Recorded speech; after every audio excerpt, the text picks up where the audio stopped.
नमस्कार जनसंवाद में आपका स्वागत है दोस्तों। आ चुके हैं 30 नवंबर। फटाफट ब्रेकिंग न्यूज़ निकल के आ रही है करके आपको विस्तार से बताएंगे। तो दोस्तों पहली बड़ी अपडेट निकल के आई है जहां गाजा पट्टी में दिखा अल्लाह का चमत्कार। 37 दिन बाद जब लोग अपने घर पहुंचे तो फिर 37 दिनों तक मलबे में दबा मिला नवजात बच्चा।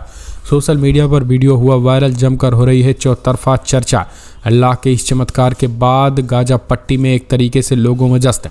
दूसरी बड़ी अपडेट निकल के आई है दोस्तों, गाजा पट्टी में एलॉन मस्क, हमास ने दिया एलॉन मस्क को गाजा आने का न्योता। जी हाँ, बताएंगे इसके बारे में। एलॉन मस्क को गाजा आने का न्योता जो है वो हमास ने दिया है। फिर एलॉन मस्क ने क्या कहा वो भी बताएंगे।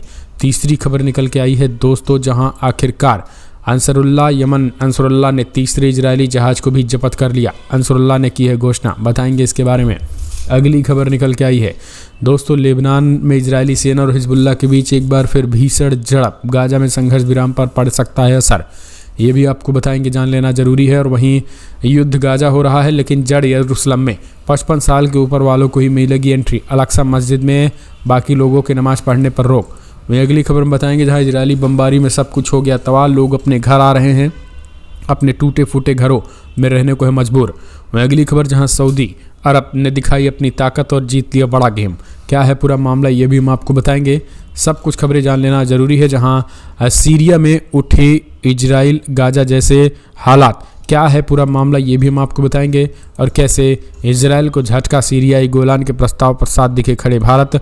वहीं अगली बड़ी खबर में बताएंगे जहां आज तेलंगाना में होगा मतदान। सोनिया गांधी ने वीडियो जारी करके रखी बड़ी मांग। लेकिन उससे पहले एक छोटा सा निवेदन, अगर आपने चैनल को सब्सक्राइब नहीं किया तो पल पल के अपडेट के लिए चैनल को सब्सक्राइब करना ना भूले दोस्तों। दरअसल सबसे पहली और बड़ी खबर निकल के आई है दोस्तों, जहां गाजा पट्टी में दिखा अल्लाह का चमत्कार। सोशल मीडिया पर वीडियो हुआ वायरल।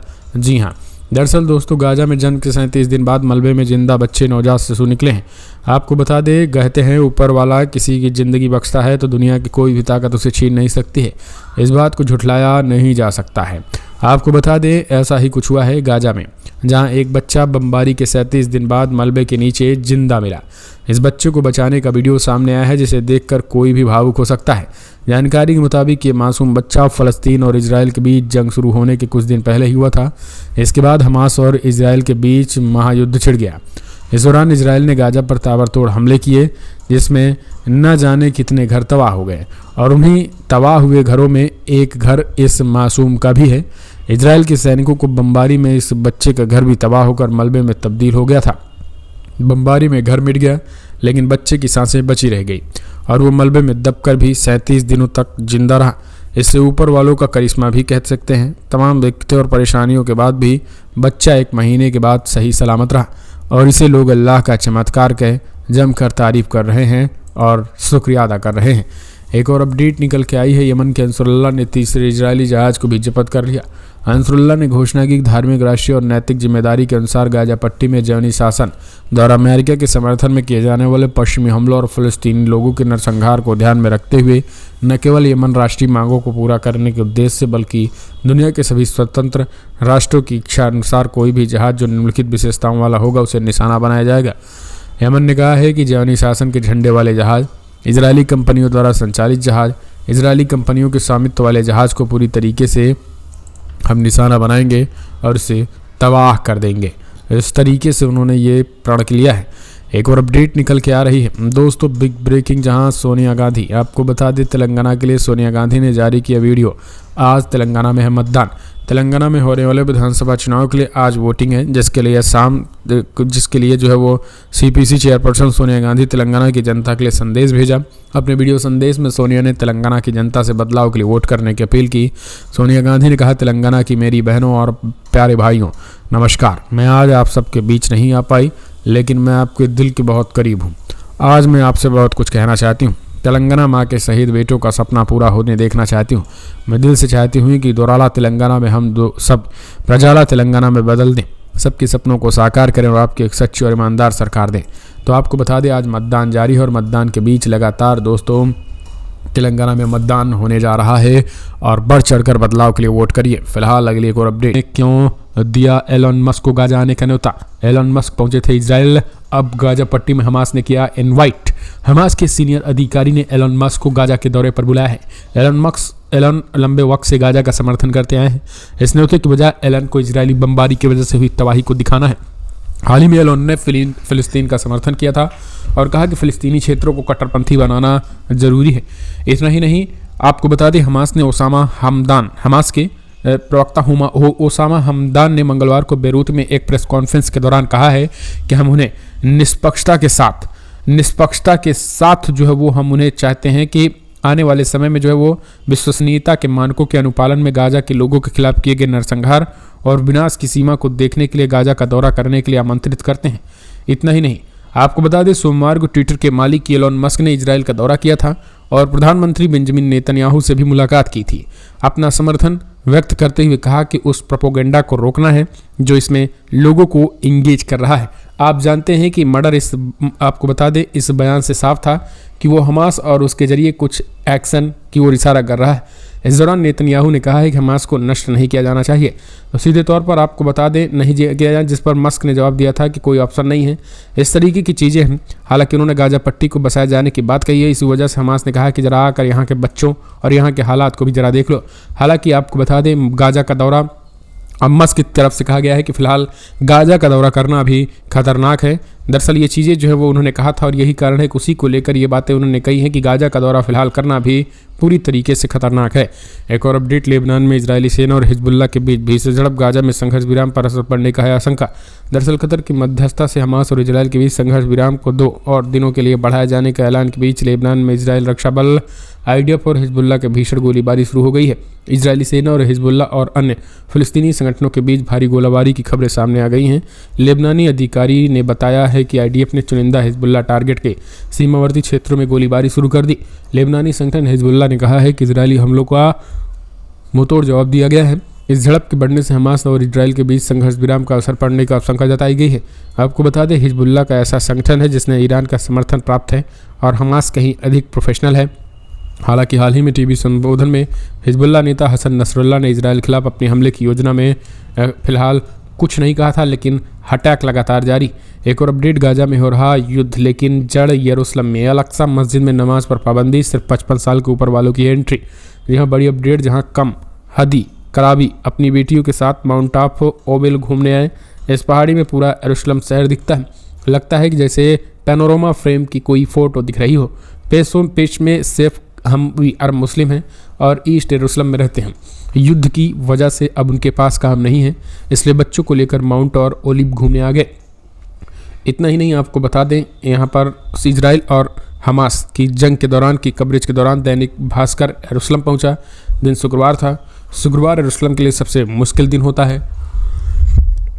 आमतौर पर नमाज अदा करने के कुछ लोग बाहर नारेबाजी और प्रदर्शन करते हैं। कई बार ये प्रदर्शन उग्र हो जाते हैं और ये जमकर पत्थरबाजी और हिंसा के नज़ारे यरूशलेम की सड़कों पर दिखाई देते हैं। अल-अक्सा मस्जिद और डोम ऑफ द रॉक से नमाज की अनाउंसमेंट होती है।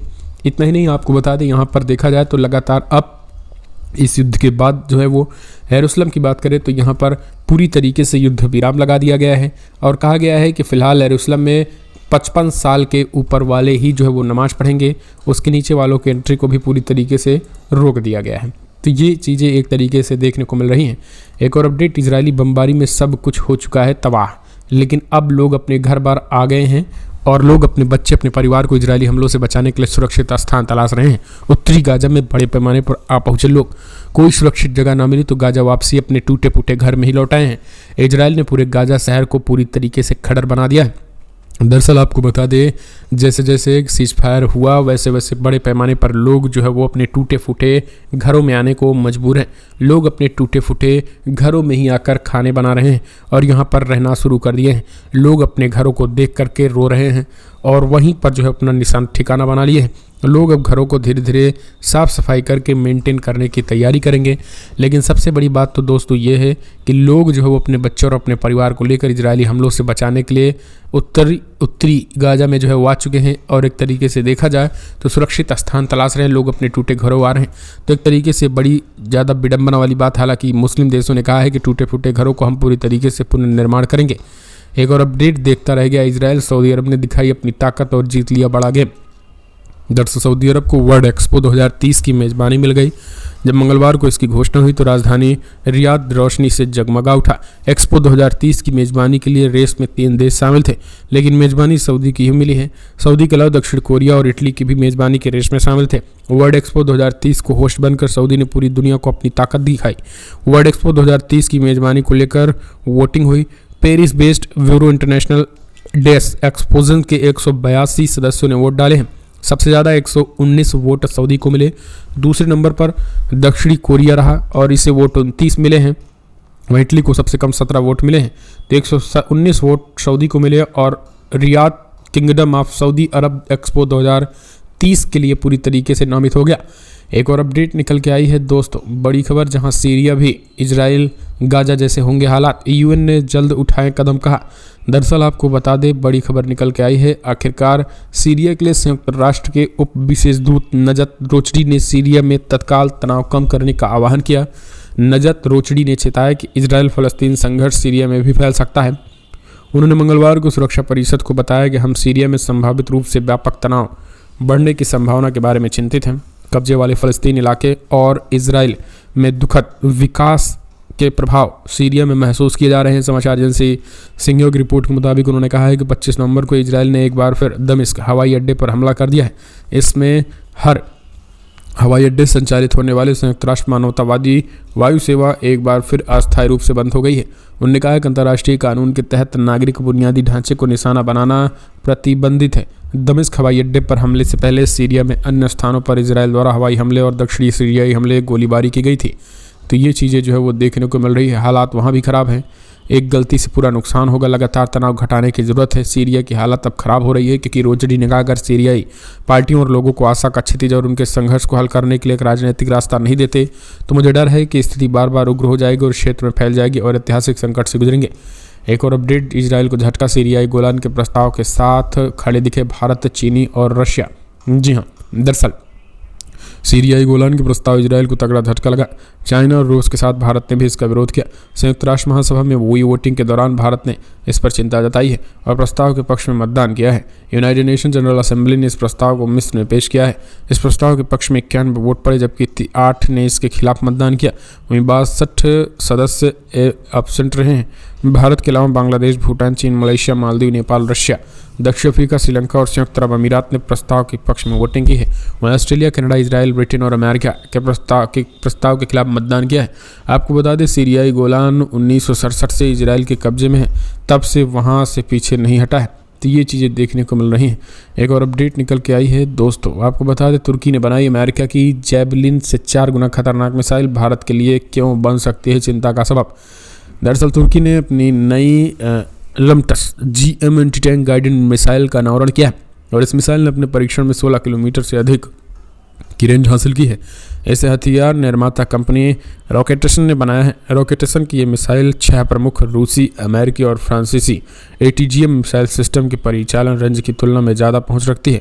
तुर्की की ये मिसाइल इसलिए भी खास है क्योंकि इसकी रेंज सबसे ज़्यादा होने के साथ साथ ये ऐसी तकनीकी है जो हवा, जमीन और नौसैनिक प्रणालियों के लिए भी इस्तेमाल होती है और इस तकनीकी को तुर्की ने हाल ही के सालों में तैयार किया हुआ है। रॉकेटेशन ने की ओर से जारी इस मिसाइल परीक्षण के प्रमोशनल वीडियो में 16 किलोमीटर की दूरी पर इसे लक्ष्य को भेदते हुए दिखाया गया है। लम्टस GM मिसाइल का वजन 41 किलोग्राम है और इसकी लंबाई 1.72 मीटर है और हेलीकॉप्टर से दागे जाने पर 16 किलोमीटर की सीमा पर होती है। तो तुर्की का ये ब्रह्मास्त्र तेजी के साथ अमेरिका के कई हथियारों को मात दे रहा है। ईरान और तुर्की लगातार मिलकर के खतरनाक हथियार बना रहे हैं जिससे अब अमेरिका को एक बड़ा चैलेंज बन चुका है। एक और अपडेट निकल के आई, हमास के साथ युद्ध में इजराइल को भारी नुकसान, $53 अरब के नुकसान का अनुमान। दरअसल हमास के साथ युद्ध में इजराइल को जान और माल दोनों का नुकसान हुआ है। इजराइल के केंद्रीय बैंक ने हमास के साथ इजराइल के युद्ध में यहूदी राष्ट्र को लगभग 197 बिलियन शेकेल यानी $53 बिलियन का नुकसान हुआ है। समाचार एजेंसी सिंघिया की रिपोर्ट के अनुसार बैंक ऑफ इजराइल के अनुसार इस राशि में लगभग 107 बिलियन शेकेल रक्षा व्यय, 22 बिलियन शेकेल क्षति मुआवजा और 25 बिलियन शेकेल अन्य नागरिक व्यय शामिल है। इसके अलावा सरकारी ऋण पर ब्याज 8 अरब शेकेल तक पहुंचने की भी संभावना है। तो लगातार इससे तगड़ा झटका लगा है। एक और अपडेट निकल के आई है, युद्ध विराम के प्रस्ताव वीटो करने वाले अमेरिका अब युद्ध विराम को कबूल रहे हैं। इजराइल अमेरिका की सहमति के बिना युद्ध विराम कर सकता है। संयुक्त राष्ट्र में ईरानी राजदूत ने एक बार फिर तेहरान के खिलाफ वाशिंगटन के निराधार आरोपों को रद्द कर दिया है। उसके अनुसार राष्ट्रसंघ में ईरानी राजदूत अमीर सईदी डरवानी ने मंगलवार को सुरक्षा परिषद की बैठक में कहा है कि अमेरिका के खिलाफ होने वाले किसी भी हमले का ईरान हाथ नहीं है। राष्ट्रसंघ ने ईरानी राजदूत ने सीरिया में विषम मानवीय संकट के संकेत किया है और कहा कि राष्ट्रसंघ और उनके मानवता प्रेमी सहयोगियों के प्रयासों के बावजूद अमेरिका के एकपक्षीय और गैरकानूनी प्रतिबंधों के कारण सीरियाई लोगों को, विशेषकर महिलाओं और बच्चों को भारी नुकसान पहुंच रहा है। उन्होंने कहा है कि सुरक्षा परिषद के जवाब का ठोस न होना सीरिया में इजरायल के अतिक्रमणों के जारी रहने का कारण है। तो ये चीज़ें उन्होंने साफ साफ कहा है।